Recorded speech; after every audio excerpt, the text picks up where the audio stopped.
in Judges chapter 4 today. So let's pray together. God of grace, thank you for this day that you've given us. Thank you for the opportunity to explore your word together. Grant us the ability to think well through this passage and to imagine what it is you would like us to imagine of our lives because of this passage. Help us to see the potential for hope here. Help us to see your provision and your power. And help us to consequently combat the cynicism of our own lives in this time we spend together. I pray these things in the name of the Father and the Son and the Holy Spirit. Amen.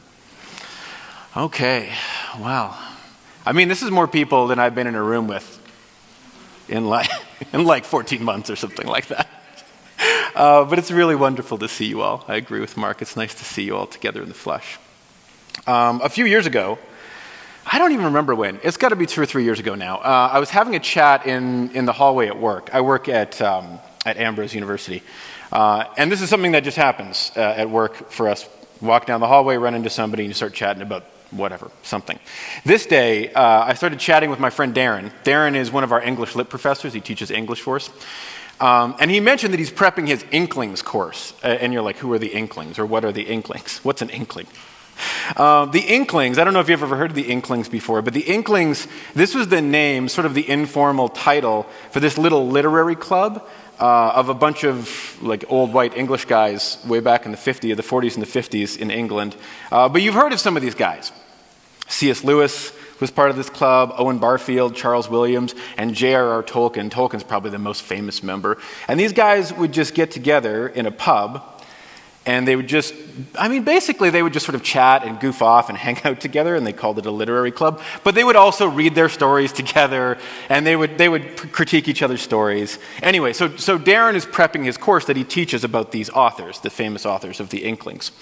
And as we're talking, we got to talking about J.R.R. Tolkien, and we got to talking about the Lord of the Rings, because I like Tolkien and I like the Lord of the Rings. And Darren, my friend Darren, used this word. This is one of the great things about working with smart people. They teach you things. He used this word that I'd never heard before. It was a new word to me. He said that Tolkien's books, and especially The Hobbit and The Lord of the Rings, his most famous books, were examples of eucatastrophe. And I said, examples of what? Sorry? What is that? And he said eucatastrophe again. So I heard him right.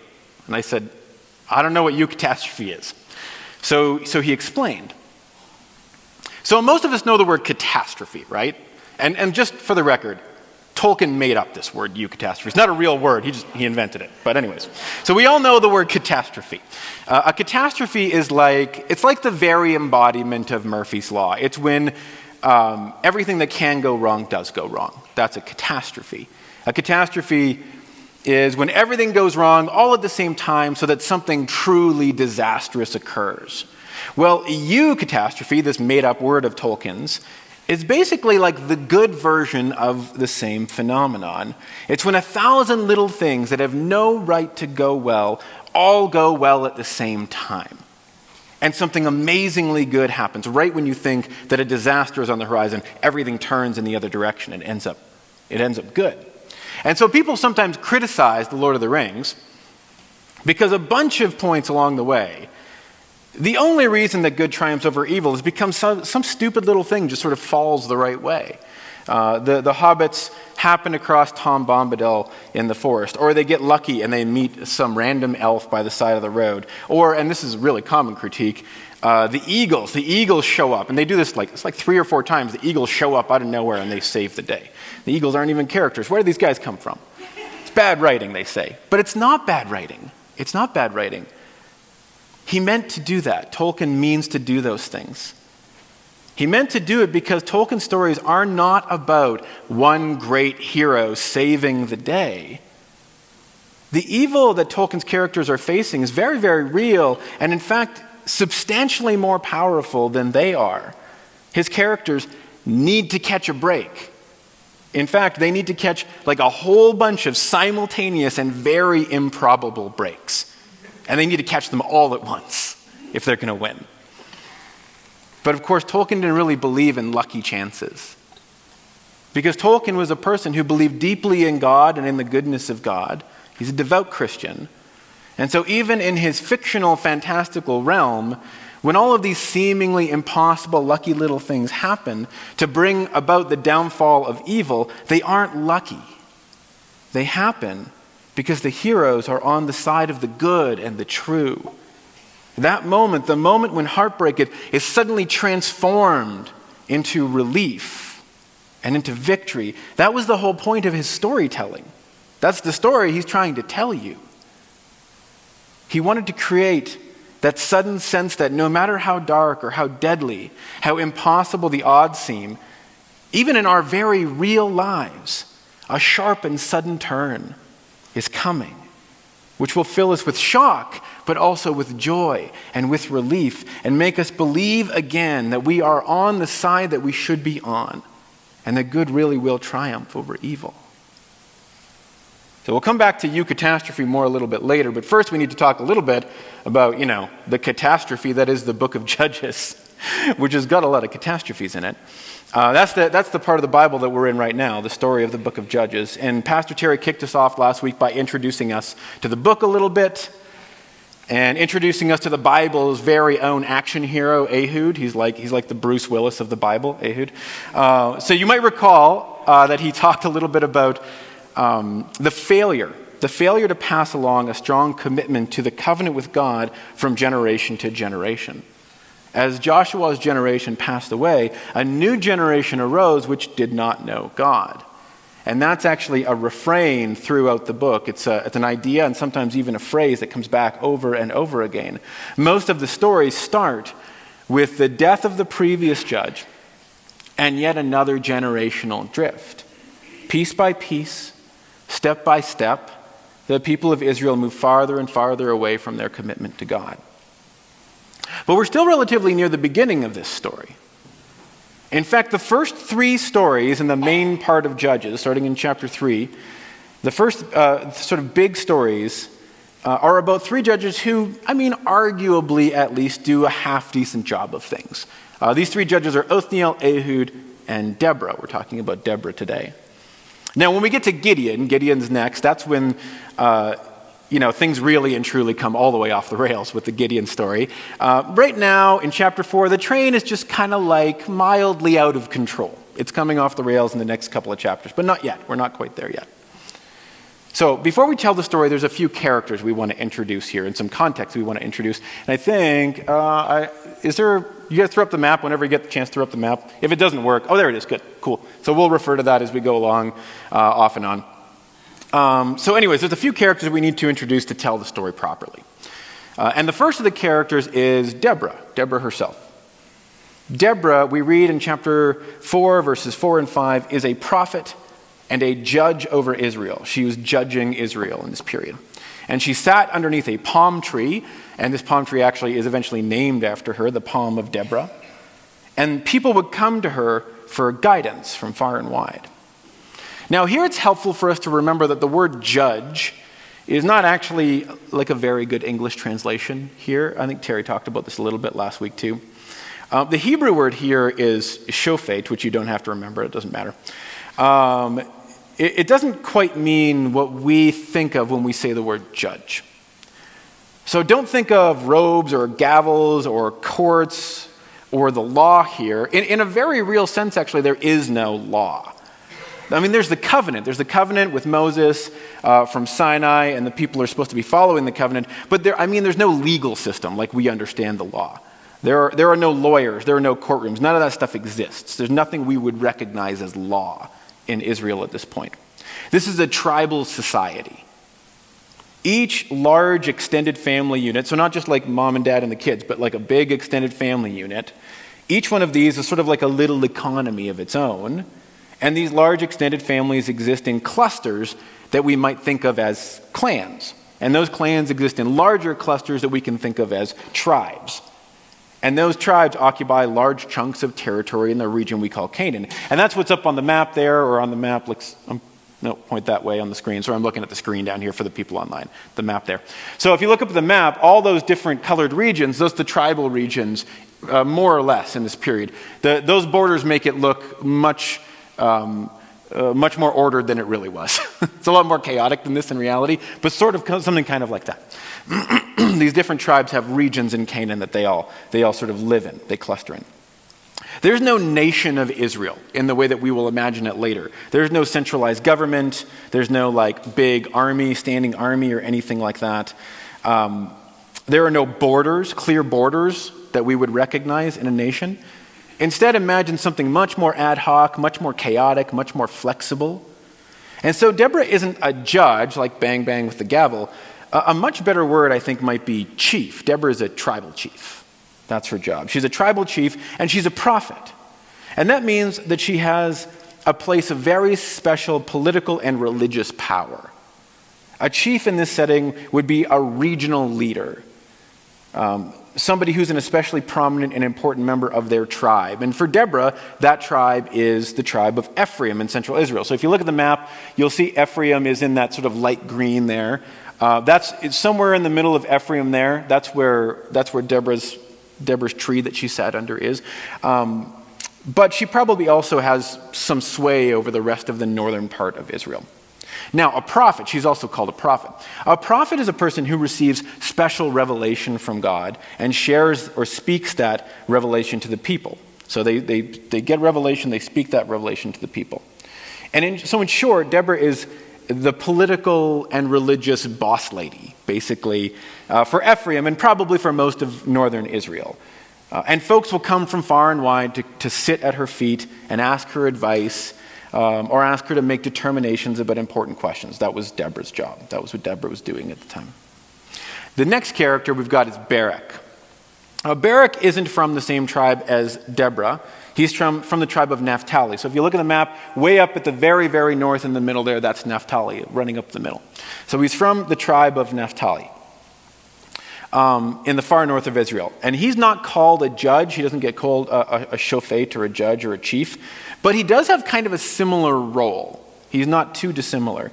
He's the guy who can rally the fighters of his tribe and the neighboring tribe of Zebulun. So you can see Zebulun right beside Naphtali up there. And when I say rally the fighters, again, there's no standing army. These guys are not the professional military. What we are talking about is, farmers, and they pick up something that cuts better, than their scythe, right? And then they go to battle with whatever they have at hand. So when we talk about rallying the fighters, we're not talking about a military. We're talking about just the people, but rallying them to war. This is the guy who's got the power to do that. That's Barrick. He can rally the fighters to go into the fight. So he kind of functions as a military leader, at least a de facto military leader for the northern tribes, at least for Naphtali and Zebulun. Now, the bad guy in the story. Dun, dun, dun. Okay, so the bad guy in this story is a guy named Sisera. Sisera is the military leader for a man named Yabin, who appears to be a Canaanite king. Now, Yabin doesn't really play a big role in this story as such. Pardon me. He's kind of the big bad, but he's not a character in the story. Pardon me. But Sisera is his proxy. And so Sisera stands for the terrible military power of the Canaanites in the northern part of Israel, around what we usually call the Sea of Galilee, that lake there up the north there. We call it the Sea of Galilee. That's what they call it in the New Testament. In the Old Testament, it's called Lake Gennesaret. It's the same place. So around Lake Gennesaret, that's where this Canaanite king lives and is oppressing or affecting the people of Israel.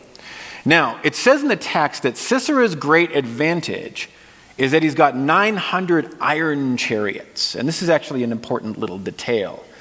Because in the region of Canaan, around the 12th to about the 10th century, and that's the period we're probably in like the 12th century, give or take here, this is when archaeologically we start to see the transition from the Bronze Age to the Iron Age. For quite a while, those two technologies, bronze and iron, they coexisted in that region. As some people started to learn how to use iron, and some people were still sort of stuck with bronze because they hadn't figured out iron yet. They're just trying to figure out how to make iron work, because it's a really different process to make something from iron than it is to make something from bronze. Why does that matter? Well, if you and I get into a fight, and you've got a bronze sword, and I've got an iron sword, you're really in a lot of trouble, because your bronze sword cannot stand up to my iron sword. It can maybe take like 1 or 2 solid hits, and it's very reasonably possible on the third that your sword breaks right in half. and then I stab you to death. Because that's sort of what happens in these battles. So it's actually a dramatic technological advantage to have access to iron. Now, what does that mean for chariots? For chariots, the iron part, it might have meant some parts of the axle, but what it probably really means is there's an iron tire around the wooden wheel in the chariot. So you've got a wooden wheel. Most of the chariot's made out of wood, so it's not an iron chariot. Like a horse couldn't pull an iron chariot. That's crazy.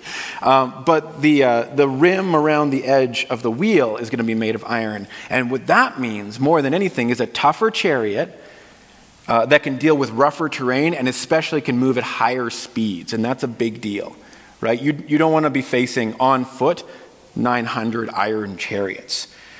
So basically, when the story tells us that Sisera has 900 iron chariots, we're being told that he has much more advanced military technology, sort of the Bronze or Iron Age version of tanks.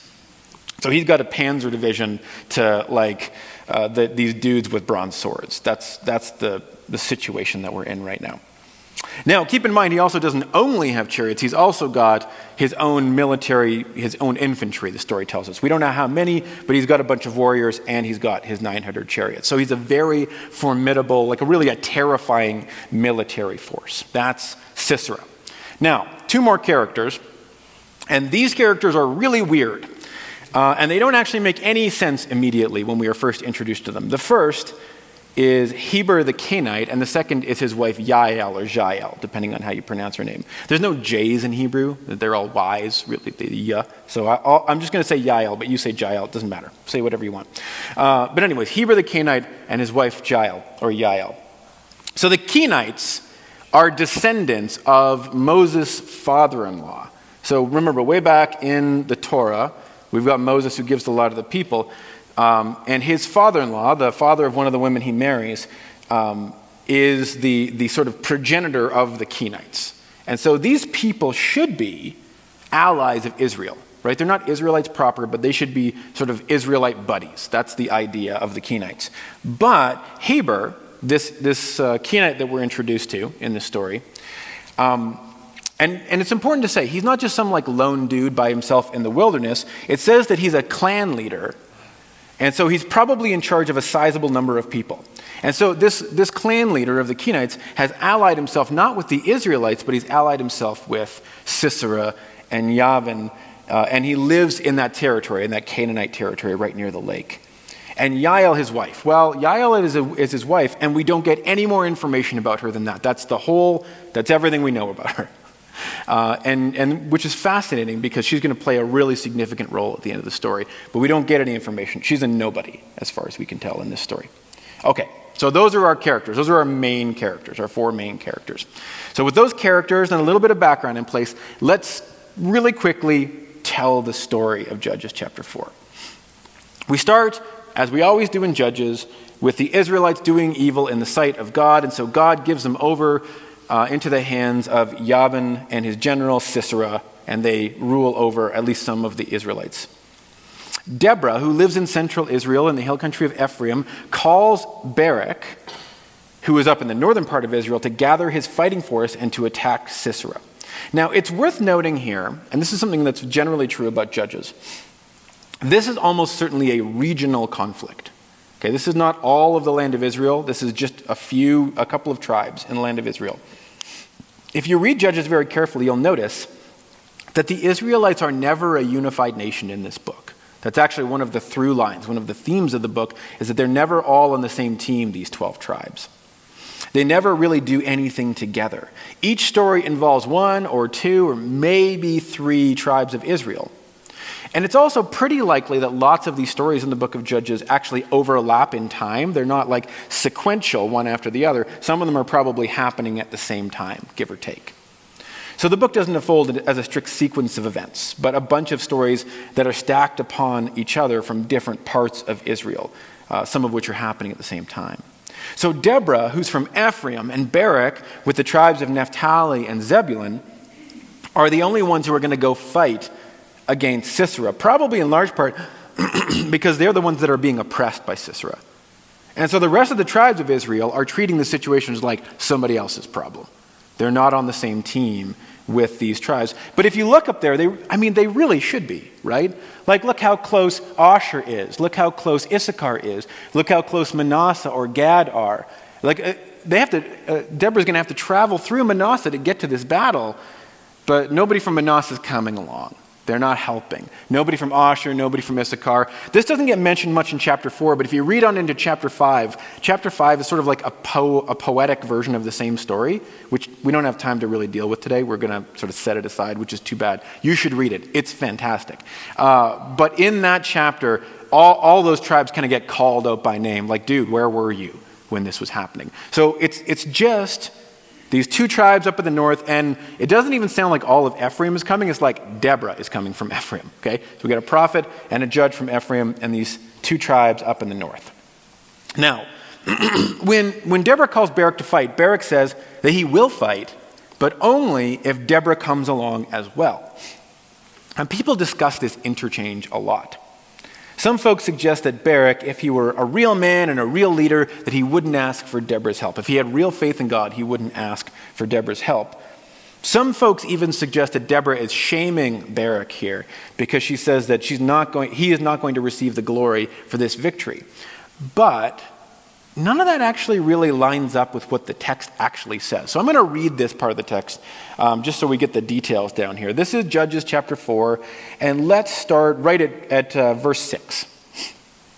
She, Deborah, sent and summoned Barrick the son of Abinoam from Kadesh in Naphtali, and said to him, "The Lord, the God of Israel, commands you, go take position at Mount Tabor, bringing 10,000 from the tribe of Naphtali and the tribe of Zebulun. I will draw out Sisera, the general of Yavin's army, to meet you by the Wadi Kishon." Wadi means probably a dry riverbed, an occasional river, "with his chariots and his troops, and I will give him into your hand." Barrick said to her, "If you will go with me, I will go. If you will not go with me, I will not go." And she said, "I will surely go with you. Nevertheless, the road on which you are going will not lead to your glory, for the Lord will sell Sisera into the hand of a woman." Then Deborah got up and went with Barrick to Kadesh. It's a funny little exchange, right? It's a little bit odd. So you see, she says, "Hey, Barrick, gather your warriors." And he says, "I won't go without you." And she says, I interpret what she says as, "Of course I'm coming," right? Not like, "Oh, I was hesitant." No, she was always coming. "Of course I'm coming." And then she says that God will sell Sisera into a woman's hand. There's no shaming here that I can see. There's no mention of Barrick's gender. There's no mention of Deborah's gender. Why does Barrick ask Deborah to go along? Well, the text isn't really clear, but my best guess is that he would like the religious and political leader of the region to support him in this military effort. That's a really reasonable thing to want. But what about Deborah's prediction that God will hand Sisera over to a woman? This is a really weird bit, right? And nobody really expands upon it at all here. The only woman in the story so far is Deborah. And so on the first read-through, our natural assumption is Deborah will be responsible for Sisera's downfall. Of course, I've given away part of the story because I introduced you to the characters a little bit already, but we'll put a pin in this and we'll come back to it a little bit when we meet Yael again. Anyways, so Barrick rallies his troops and off they go. They go off together. Then we have a really weird little bit, just like a couple of sentences, like kind of a weird meanwhile back at the ranch kind of scene. And we're introduced to Heber the Kenite, just really quickly. And nothing else happens there. We get just a couple of sentences. This is Heber, he's a Kenite, this is where he lived. The narrator just says, this is him. And then we jump back to the main action. It's very, very strange. But it's there for a reason again. It's there because something is coming up later, and we need this little bit of foreshadowing, right? We need this little scene to introduce us, to get us ready. It's kind of like when you're watching like a well-made movie, and you get a scene, and you're like, I don't understand what's happening here. Who are these characters? Why are we here? What's happening? Sometimes you might even lean over to the person you're watching. Who are those people? And they'll lean back and say, I'm watching the same movie as you. I don't know. Okay. But that's the scene. The scene is just like, they don't give any more information. They just sort of, here's this guy named Heber. We'll come back to him. Anyway, we jump back to the main action of the story. Sisera hears that Barrick has gathered an army. And so Sisera gets his own army and all of his fancy chariots. And off they go to fight Barrick and Deborah. Barrick, who has gathered all of his troops on the slopes of Mount Tabor. Mount Tabor is We call it Mount Tabor because it's Israel. It's like a giant hill.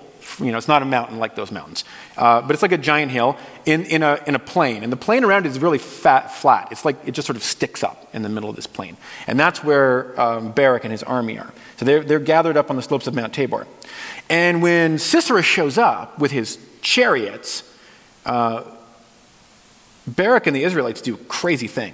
They just charge right down onto these guys on the plain, which is tactically suicidal. It's a terrible decision. But immediately, they start to just butcher these Canaanites down on the plain, which is not how this should turn out. Anybody who sort of knows anything about ancient military tactics, this is a bad choice, should have stayed up on the mountain, shouldn't try to engage these chariots at close range. But that's what they do. They charge down and they try to engage these chariots right away. And for some reason, well, the text tells us the reason, God gives the Canaanites over into Barrick's hand. And so there's this miraculous turn. And it looks like the Israelites are going to be victorious. It looks like they're going to win all of a sudden. But then Sisera escapes. The leader of the army runs away. And he even abandons his chariot, it says. Now, it doesn't tell us why he abandons his chariot. Maybe he's trying to slip away unnoticed. Or maybe it's such a crush of people, it's like thousands of people. Maybe it's actually faster to run than it is to try and ride the chariot. Whatever the reason, he runs away and escapes the battle. And he goes north and a little bit east toward the territory of Tabor the Kenite and the tent of Yael. And this is where we meet Yael in the story.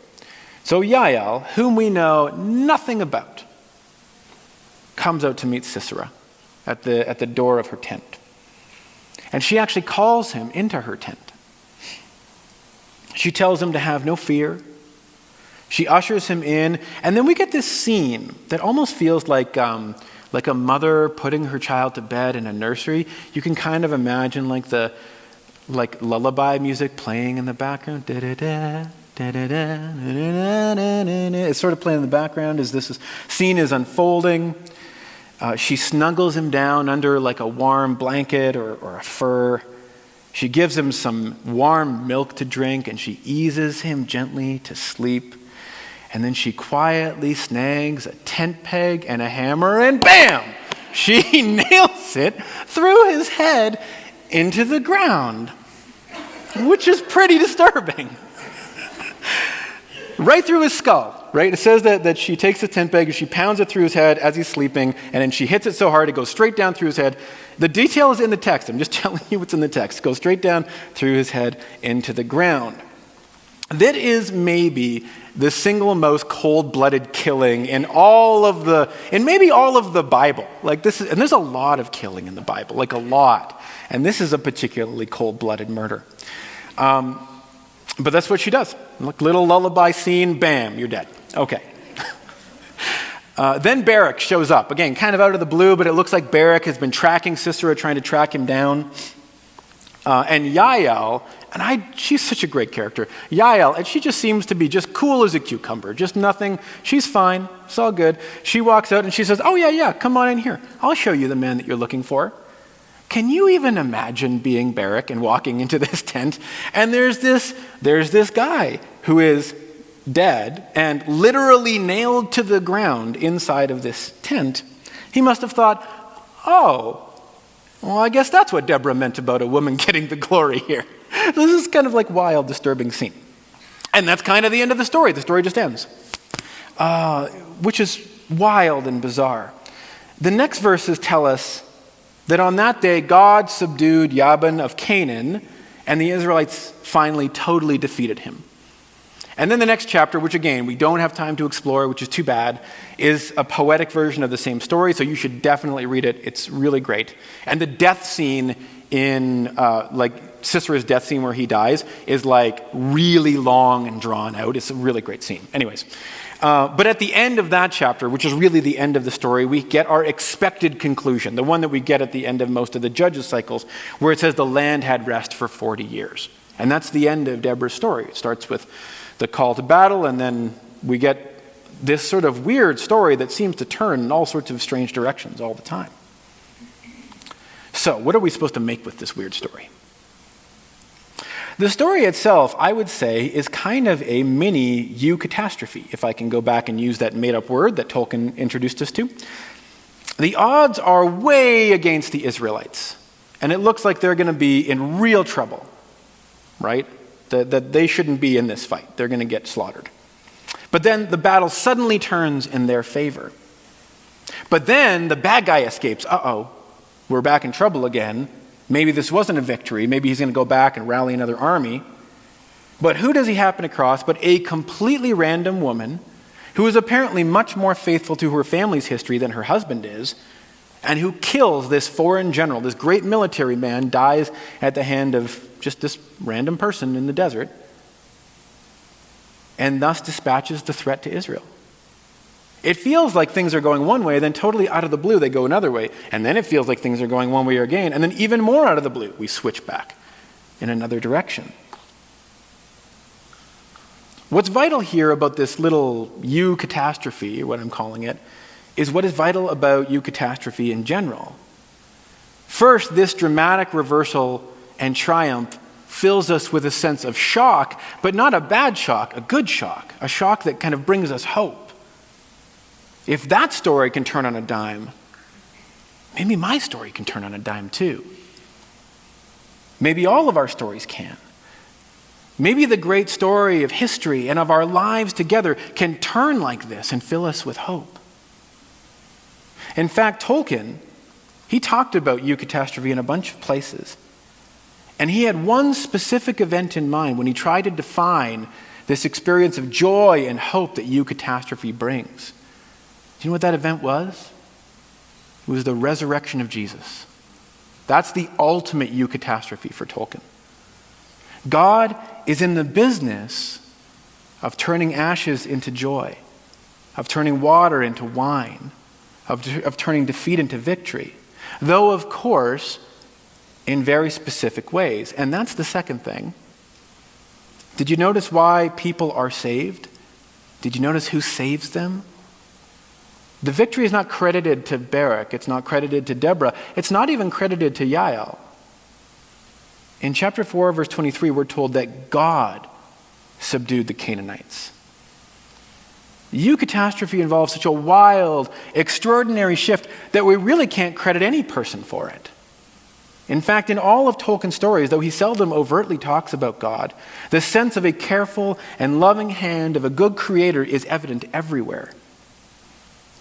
Good things don't just happen. And even the individual characters can only do so much to bring about a good ending. And often, they can't do anything at all to bring about a good ending. An ultimate good, an ultimate creator is necessary for things to turn out okay. But that brings us to the third thing about our dramatic reversal in Judges chapter 4, which is, does this mean that the people in the story don't really matter? Was it all going to turn out okay no matter what anybody did? And the answer to this is, of course, no. Look at the rest of the book of Judges.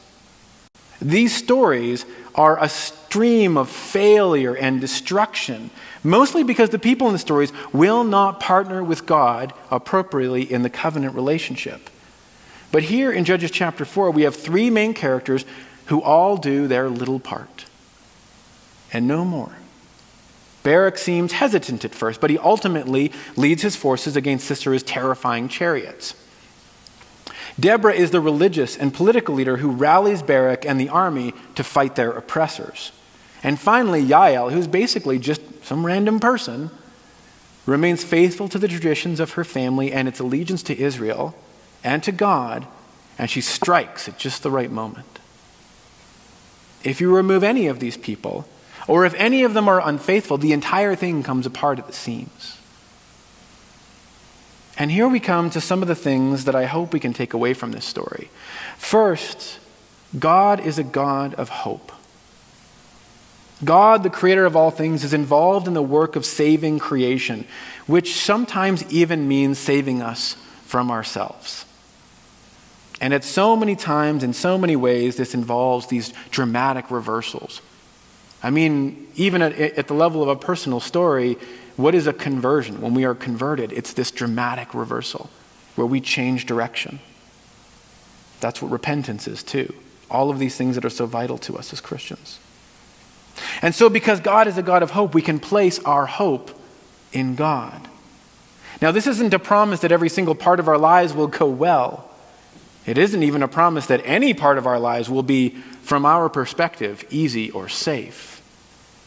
It's a promise that in the grand scheme of history, that God is working toward justice and salvation. But a focus on God's great work and on the fact that God is the true author of hope and salvation might make you or I feel like our puny little actions don't matter. If God is working all things toward justice, does it really matter what I do? Yes. Yes, it matters. It matters so much. Like Deborah and Barrick and Yael, we are small actors. Even in our own stories, we're small actors. But we have opportunities all the time to work with the grain of what God is doing, or to work against the grain of what God is doing.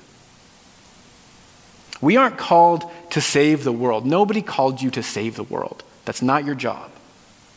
But we certainly are called to work together with God as God saves the world. This is what that wonderful passage in Ephesians Chapter 2, I'm sure I've quoted it to you all before. I like this passage in Ephesians 2. I'm going to read it for you, if I find it quickly on my little phone. Ephesians Chapter 2, starting at verse 8. This is such a famous passage. For by grace, an undeserved gift, you have been saved, through faith. And this is not your undoing. It is the gift of God, not the result of works, so that no one can boast. This is God's way of saying, look, I'm doing this, you're coming along. But people stop there so often. They don't read the next verse, verse 10. For we are what he has made us, created in Christ Jesus for good works, which God prepared beforehand to be our way of life. We are participants in this. God has set good works, moral actions, the right way of behaving in front of us. And we're not saved by those moral actions. We're saved by God's grace. But by God's grace, because we know and love God, we want to partner with God in the redemption of creation. Has anybody called you to save the world? No. No. Do you need to be a hero? Not really, no. Are you responsible to attend to the small piece of the world that you occupy? Yeah, absolutely yes, you are. And as with Barrick, this isn't for your glory. It's pretty likely, and this sounds depressing when I say this to people, but I'm going to say it anyway. It's important for us to think about this. It's pretty likely that nobody will ever remember you for your small acts of faithfulness to God. But that's not the point of it. Micah chapter 6, verse 8 reminds us of our responsibility, of what God expects of us. The prophet says, God has told you, O mortal one, what is good. And what does the Lord require of you but to do justice and to love kindness and to walk humbly with your God? God is in the business of saving the world. Sometimes in little ways, like our story today, but ultimately in every way and completely. God is turning darkness into light and night into new dawn and despair into hope through life, through the life and death and resurrection of Jesus Christ. And often that happens at the last second, in the moment when it feels like everything is lost. Sometimes it feels like that deliverance will never come, but it's what God is doing nonetheless. And the question for us, prompted by the story of Deborah and Barrick and Yael, is, will we partner with God in that work? Even in the smallest and strangest and most surprising ways, will we embody faithfulness with our tiny part of the story? Now, what this looks like will depend on who you are, how God has made you, where God has placed you.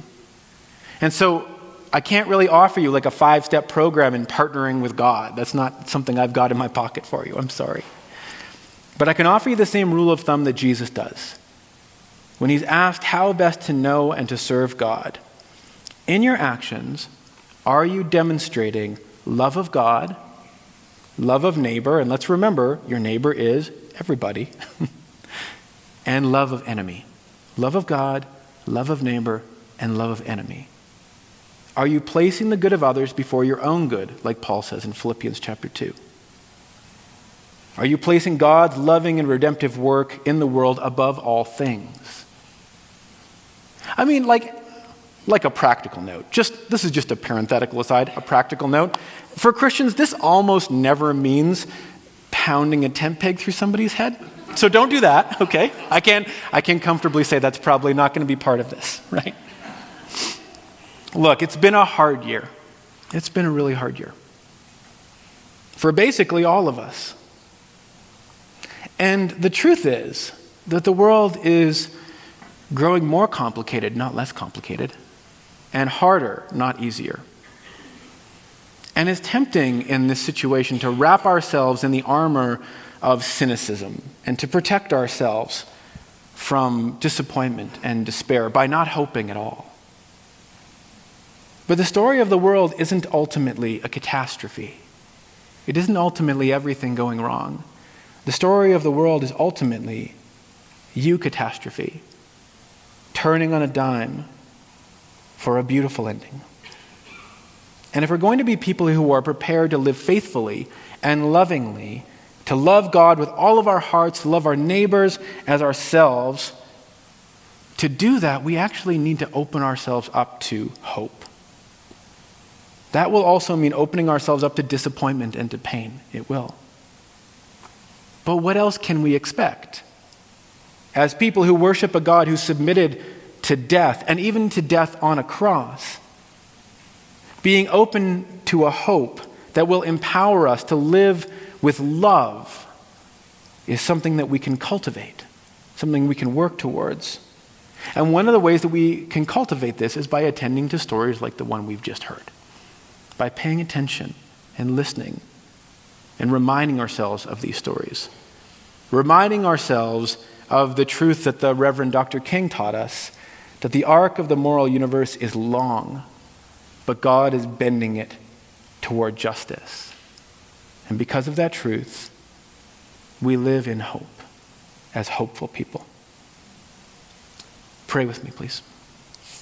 God of grace, it is desperately easy to give in to sadness and cynicism and despair.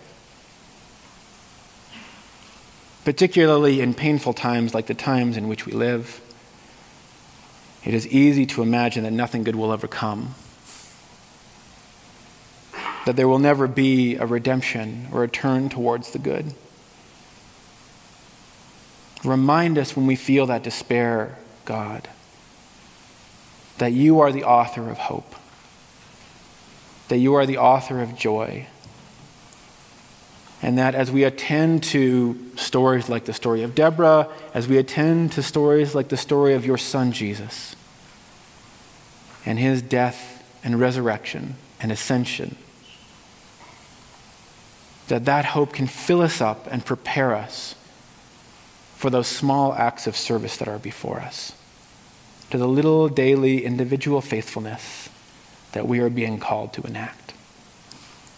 We pray all these things in the name of the Father and the Son and the Holy Spirit.